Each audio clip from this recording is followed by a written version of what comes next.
ACE exhibits fantastic. A lot of new products have been introduced. Okay. The customers are really excited about the products we have developed. Okay. We are damn sure that from here ACE is going to take off. Continue with what you had presented just now about your experience in IMTEX.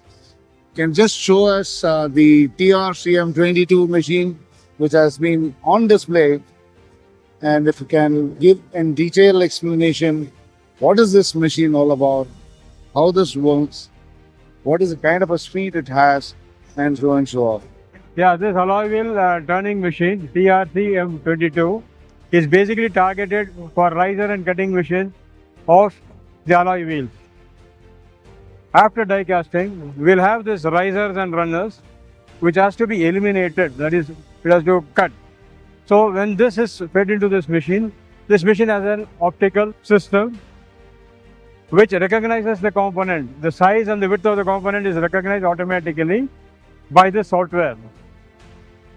Once the component is recognized, the machine automatically clamps the component here and then it moves inside. This machine is now with a 4-station indexing mechanism, has a complete CNC system to control this entire operations. First station really loads the component, the second station cuts the component, the third one cuts the riser, and then it unloads the component. This machine is equipped with 2 spindles, the spindles which cut the risers, and that is the runner.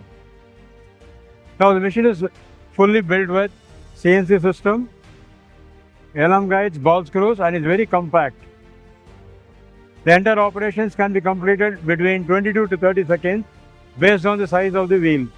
The most important feature of this machine is it can select the size it wants.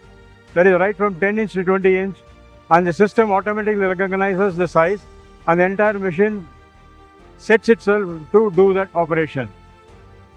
So basically this machine has been an import substitution machine and can be used for any size of the alloy wheel.